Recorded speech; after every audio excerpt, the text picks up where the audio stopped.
All right, everybody. So today is probably the hardest day to get through for me because the Holocaust is just, it's depressing. And it's for me, it's just an emotional day because it's hard to all day, every period, be surrounded by death and horror and such inhumane acts. And I definitely show some things that are meant to tug at your heartstrings and meant to create emotional uncomfortableness. And I do that not because I'm trying to punish you or depress you for the day. It's because, we have got to understand and know our history and let it make us feel uncomfortable so that we don't ever see something like this happen again. Uh, if there was ever a great case in point to drive home the whole you don't want to repeat history, so therefore you should study it and know it, oh my goodness, it's the Holocaust. So, a lot of today is really like I'm letting the images and I'm letting the videos kind of speak for themselves. So this is probably going to be a pretty short lecture in all reality.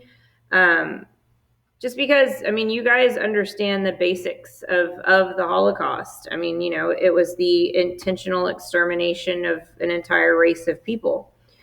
The man in charge of the concentration camps, basically the guy that Hitler named as leader to go around and check that the camps were meeting their death quotas and things like that, was Heinrich Himmler. We've talked about him before. He was the leader of the SS. Very again, Nazi to the nth degree, believed wholeheartedly in the Holocaust and the killing of anyone deemed inferior. And one of the things that I like to bring up is, yes, the Jews were the most hard hit population of the Holocaust. 6 million, of course, are going to die. But out of those 6 million, those 6 million people made up 67% of the entire European Jewish population. So obviously, incredibly hard hit and deserve much of the attention when studying the Holocaust. But there were an additional 9 to 10 million more people killed in the Holocaust who were ethnic Slavic minorities, gypsies, Romas, disabled, mentally disabled, physically disabled, homosexuals, anybody deemed a political adversary. So anybody that spoke out against the Nazis, or definitely if you were a communist, anti-fascist, prisoners of war. There was again an additional 9 to 10 million who were killed during the Holocaust who were not Jews, and so they deserve our attention as well. Many of them were killed, not necessarily in the gas chambers or in the death camps, but via executions,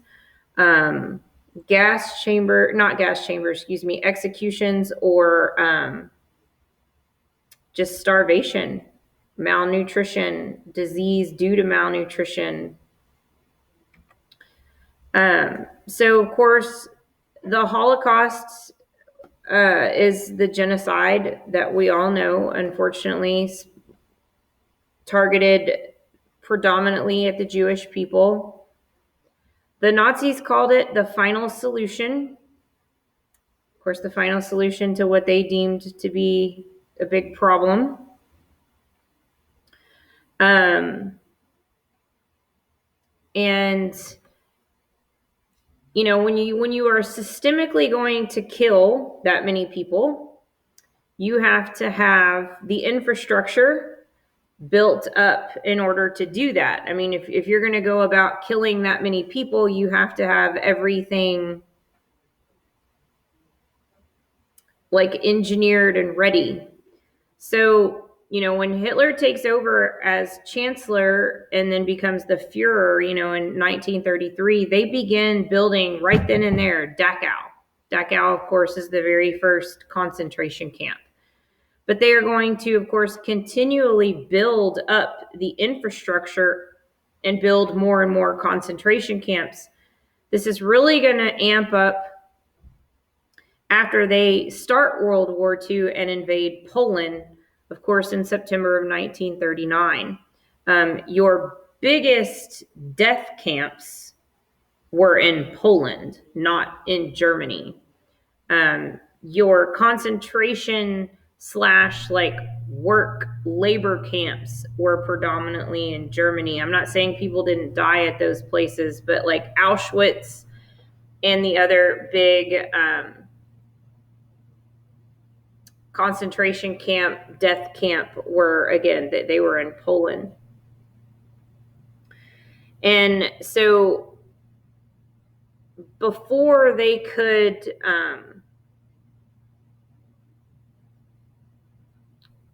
just start killing people in mass, they had to get all of this built, but they still wanted people dying. So they would send in what's known as the Einsatzgruppen, what you see here. And this was like a special forces type group of the SS who were deemed like, I don't know, like particularly indoctrinated, obviously, to the Nazi belief system. And they would go from village to village and round up as many people as they could. And of course, as you see, they had to dig their own mass grave, and then they were executed. The Einsatzgruppen is going to kill over 1 million people as the Nazis are coming in and again, like building up the infrastructure so that they can just start carting them in the railways to the concentration or death camps. Like, again, the Einsatzgruppen was basically this mobile killing unit that started like getting the job done before the camps were built.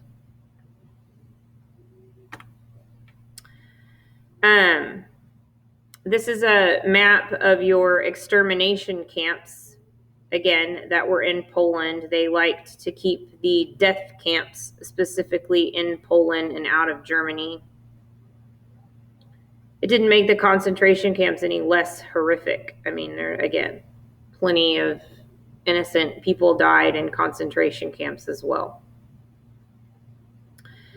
In this picture above me, the rail car doesn't look so bad, but towards the end of the war, like in 1944 and 45, when the Nazis realize they're losing, they start getting pretty desperate, and they start packing these rail cars and trying to ship as many people as they can into these death camps, because they're trying to kill as many of them as they can before, of course, the Allies come and liberate these camps and of course defeat the Nazis.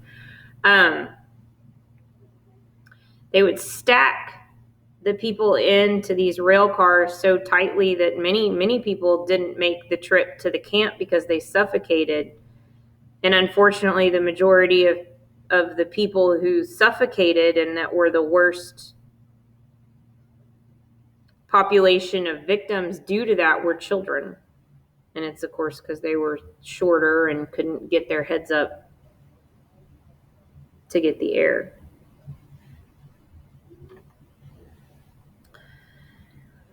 Auschwitz is the most famous because it's the largest death camp. Um, of course, it still stands today. You can go and tour it. If you'll notice the picture to the left of me there on the bottom of the screen of asking students in every class period, what do you think that you are looking at? You're looking at human claw marks, and right above them, a gas pipe. That's the inside of a gas chamber at Auschwitz. And of course, they burned the bodies so that they didn't have, giant piles of bodies, even though that happened too. So that's directly above my head are the ovens.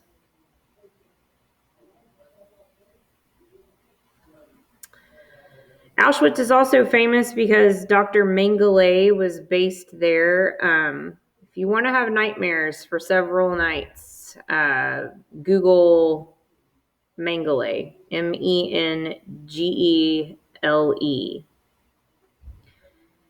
He is a doctor who is basically a psychopath and a demon in human clothing.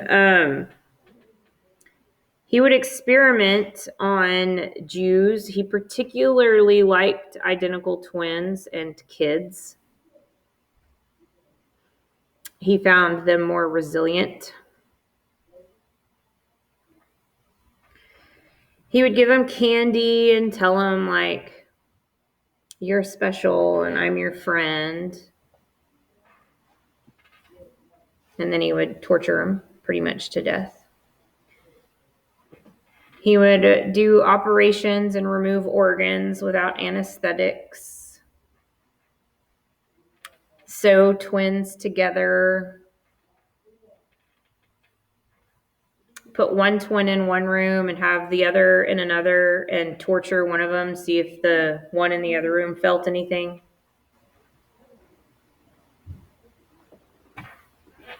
Would do pressure tests on people without any kind of like suits and pressurization suits.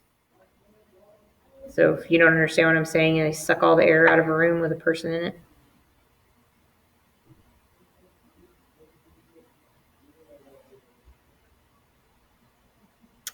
That's Mengele.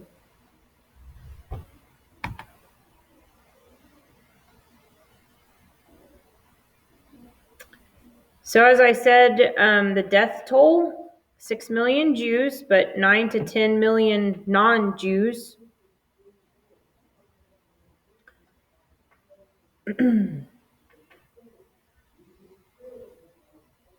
People were killed in concentration camps. They weren't taken care of. If they weren't killed, they probably, many of them died from, again, starvation, disease due to malnourishment, abuse, medical experimentation, all manner of cruelty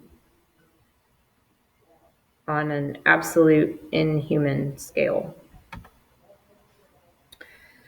So I have to put this in here because it helps my heart. There were people that did try to help. If you click on that link, it's an incredible article about how the entire nation of Denmark saves pretty much their entire Jewish population prior to the Nazi invasion of Denmark. They go through and as a country try to get all of their Jewish people out. And so it's a pretty inspiring story. And then of course Schindler's List, made famous by the movie, but incredible story. The Zookeeper's Wife is also an amazing story about the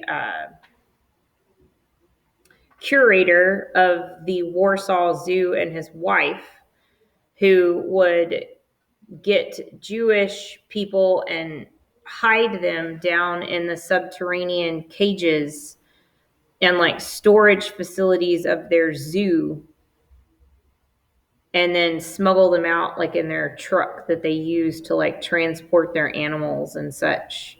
It was an amazing book made into an equally amazing movie. So there were people that tried to help. This is an incredible video about a man that is often known as the British Schindler.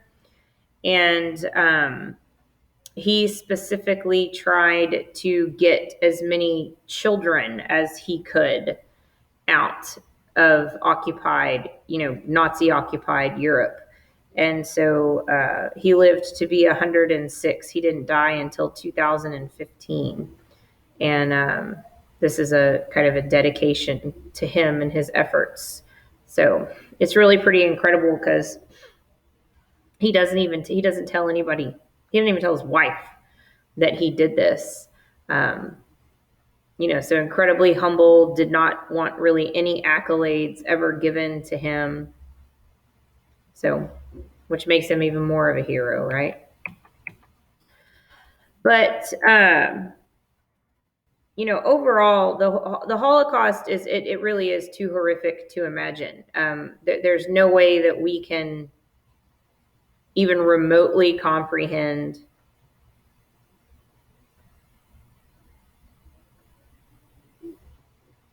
what those camps were like. And oh my gosh, prayers that no one ever does, and that we don't ever have to see it. One of the things that is incredibly important that is done once they become liberated is the General Dwight Eisenhower. He's actually the commander of the Allied forces, but he's an American general. He's later in the 50s going to become one of our presidents.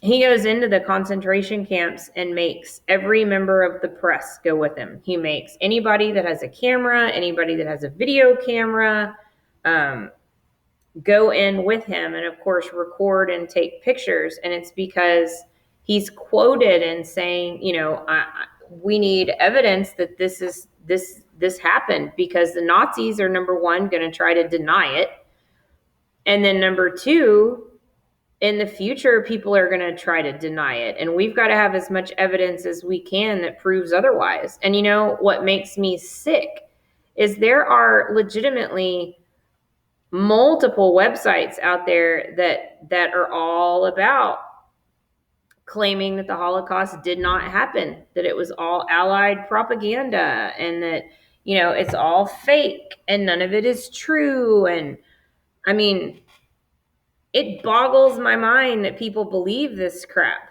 I mean, Auschwitz still stands. There are portions of Bergen-Belsen, Dachau, that still stand. You have firsthand testimonies. You have video evidence, picture evidence. I mean, and there are still people that are like, no, it didn't happen. I mean, it can make me need blood pressure medication if I think too much about those people that truly believe that. But don't even get me started on the ridiculousness that social media and the internet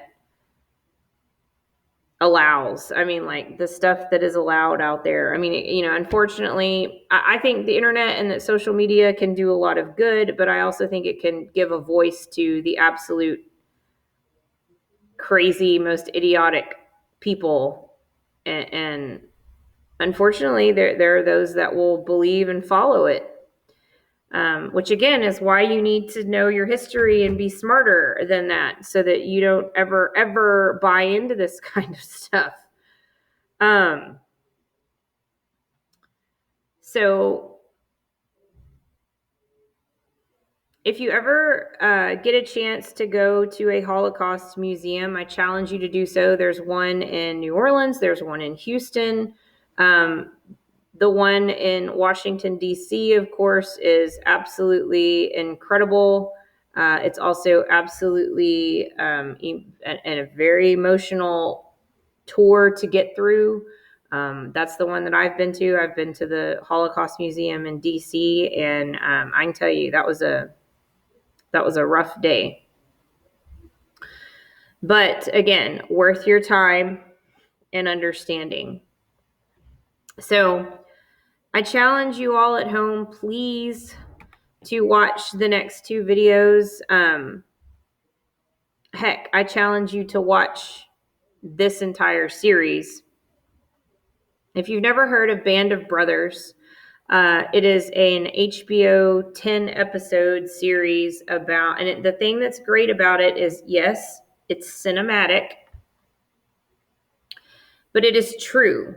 All the actors that are in this series are portraying real people and telling the real legitimate story of this entire division of paratroopers that are going to fly in on D-Day, and it follows them from D-Day all the way through the war, all the way to the end.